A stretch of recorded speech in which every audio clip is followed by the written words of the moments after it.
2024 का चुनावी चौसर सज गया है। राजनीतिक दलों ने संसदीय सीटों के गणित को सेट कर लिया है और उसके मुताबिक तैयारी भी कर रहे हैं। झारखंड में लोकसभा की 14 सीटें हैं। इनमें से एक प्रमुख सीट रांची लोकसभा है। शुरुआत से अब कांग्रेस की परंपरागत सीट रही, लेकिन 1991 में पहली बार भाजपा ने यह सीट कांग्रेस से छीनकर आने वाले बदलाव की दस्तक दे दी। इस सीट पर पिछले कई चुनावों से भाजपा और कांग्रेस के बीच ही मुकाबला होता रहा है। इनके अलावा अब तक कोई तीसरा दल रांची लोकसभा सीट पर प्रमुखता से दावेदार नहीं बन पाए हैं। हालांकि झारखंड मुक्ति मोर्चा और आजसू इस सीट को लेकर प्रयासरत रही है। झारखंड की राजधानी रांची लोकसभा चुनाव क्षेत्र के दृष्टिकोण से कई मायने में अहम है। रांची अनारक्षित सीट है। यहां कांग्रेस और भाजपा ने अब तक सबसे अधिक बार चुनाव जीतने का रिकॉर्ड बनाया है। आजादी के बाद 1951 में हुए लोकसभा चुनाव के पहले चुनाव में अब तक एकमात्र मुस्लिम उम्मीदवार अब्दुल इब्राहिम सांसद निर्वाचित हुए थे। वे कांग्रेस पार्टी के उम्मीदवार थे। उसके बाद पीके घोष, शिव प्रसाद साहू और सुबोध कांत सहाय ने यहां से कांग्रेस का परचम लहराया। मजेदार बात यह है कि रांची से निर्दलीय उम्मीदवार के रूप में मीनू मसानी 1957 में चुनाव जीतकर गए। इसी तरह 1977 में भारतीय लोकदल से रविंद्र वर्मा चुनाव जीते और वे दोबारा लौटकर नहीं आए। मीनू मसानी और रविंद्र वर्मा रांची के रहने वाले भी नहीं थे। दोनों बाहर से आकर चुनाव जीतकर चले गए। 1962 में कांग्रेस से पीके घोष पहली बार जीते। उन्होंने जीत की हैट्रिक बनाई। 1962 के बाद 1967 और 1971 का चुनाव भी कांग्रेस के उम्मीदवार पीके घोष ही जीते। 1977 में इंदिरा हराओ का चारों ओर नारा चल रहा था। रविंद्र वर्मा कहां से और कौन थे रांची के लोग जानते भी नहीं थे, लेकिन वह आए, चुनाव जीते और चले गए। फिर बारी आई शिव प्रसाद साहू की। लोहरदगा के मूल निवासी शिव बाबू के नाम से कांग्रेसियों और रांची वासियों के बीच लोकप्रिय शिव प्रसाद साहू 1980 और 1984 चुनाव जीतकर दिल्ली पहुंचे। वह लगातार 2 बार सांसद निर्वाचित हुए। 1989 में वह जनता दल के उम्मीदवार सुबोध कांत सहाय से हार गए। कांग्रेस के सुबोध कांत सहाय भी यहां से 3 बार सांसद रह चुके हैं। इसके बाद 2004 और 2009 का चुनाव कांग्रेस के टिकट पर जीते थे।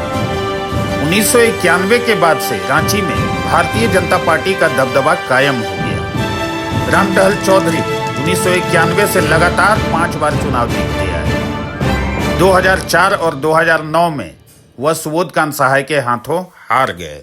2014 लोकसभा चुनाव में रामटहल एक बार फिर जीतकर दिल्ली पहुंचे। 2014 के लोकसभा चुनाव में आजसू से सुदेश कुमार महतो भी पहली बार लोकसभा के लिए अपनी किस्मत आजमाने का फैसला किया, लेकिन वे तीसरे स्थान पर रहे। वहीं बंधु तिर्की भी तृणमूल कांग्रेस की ओर से लोकसभा चुनाव लड़े और मात्र 46,000 वोट ला पाए। इस बार जनता का मिजाज कैसा होगा, यह समझने के लिए रांची संसदीय सीट के अंतर्गत आने वाले 6 विधानसभा सीटों की राजनीतिक स्थिति पर भी नजर डालने की जरूरत है। रांची लोकसभा सीट 2 जिलों में फैला है। इसमें रांची जिले में 5 विधानसभा कांके, सिल्ली, खिजरी, हटिया और रांची शामिल हैं, जबकि एक विधानसभा ईचागढ़, सरायकेला खरसावां जिले में पड़ता है। इन 6 में से 3 सीटों पर फिलहाल भाजपा का कब्जा है, तो वहीं जेएमएम, आजसू और कांग्रेस के पास एक सीट है। रांची की लोकसभा सीट पर जातिवाद का फैक्टर कभी भी हावी नहीं हुआ है। इस सीट पर हुए कुल 17 लोकसभा चुनावों में विभिन्न जातियों एवं धर्मों के प्रत्याशियों ने जीत दर्ज की है। इस सीट पर जीत दर्ज करने वाले नेताओं में कुर्मी से लेकर कायस्थ और मुस्लिम से लेकर पारसी तक रहे हैं। इसलिए कहा जा सकता है कि रांची के मतदाताओं ने जातिवाद जैसी चीजों में बहुत ज्यादा दिलचस्पी नहीं दिखाई है। रांची लोकसभा क्षेत्र के वोटरों का भी अलग ही मिजाज है। 1952 से 2019 तक हुए लोकसभा चुनाव में यह बात साफ दिखी है कि यहां अन्य लोकसभा क्षेत्रों की तरह जातिगत और परंपरागत समीकरण नहीं चलता है। वोटर्स देश के मिजाज और राजनीतिक धारा के हिसाब से वोट डालते हैं।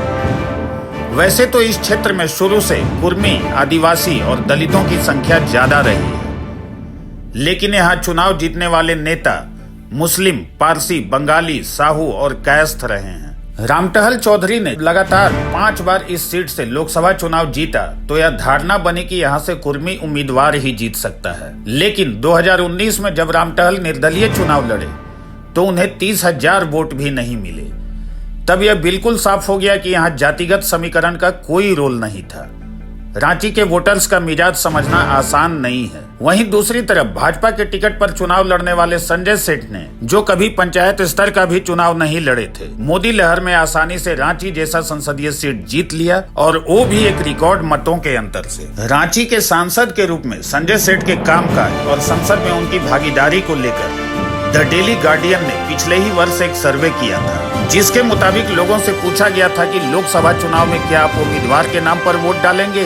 इस सवाल पर 73% लोगों ने सांसद के नाम पर वोट देने की बात कही। वहीं 25% लोगों ने नहीं में उत्तर दिया, जबकि 2% लोगों ने कहा नहीं मालूम। द डेली गार्डियन ने लोगों से जब सांसद के काम को लेकर सवाल किया कि आप अपने सांसद के काम से संतुष्ट हैं, इस पर भी 73% जनता ने कहा कि वो संजय सेठ के काम से खुश हैं, जबकि 22% ने सांसद के काम से नाराज होने की बात कही। सांसद के रिपोर्ट कार्ड की बात करें तो बीजेपी सांसद संजय सेठ की संसद में उपस्थिति 85% रही है। संजय सेठ ने सदन में अब तक अपनी 95% भागीदारी दी है। वहीं उन्होंने अपने संसद फंड का 100% उपयोग किया है। कुल मिलाकर संजय सेठ को 10 में से 7 रेटिंग दिया गया है। लोकसभा चुनाव 2024 को लेकर एनडीए में गणित साफ है। यहाँ हमेशा से भाजपा की दावेदारी रही है। भाजपा ने इस सीट पर अपनी मजबूत पकड़ बनाई है। पिछले लगातार 2 चुनावों में भाजपा ने अपनी प्रतिद्वंदी कांग्रेस को बहुत बड़े मार्जिन से शिकस्त दिया है। भाजपा ने 2014 में 2 लाख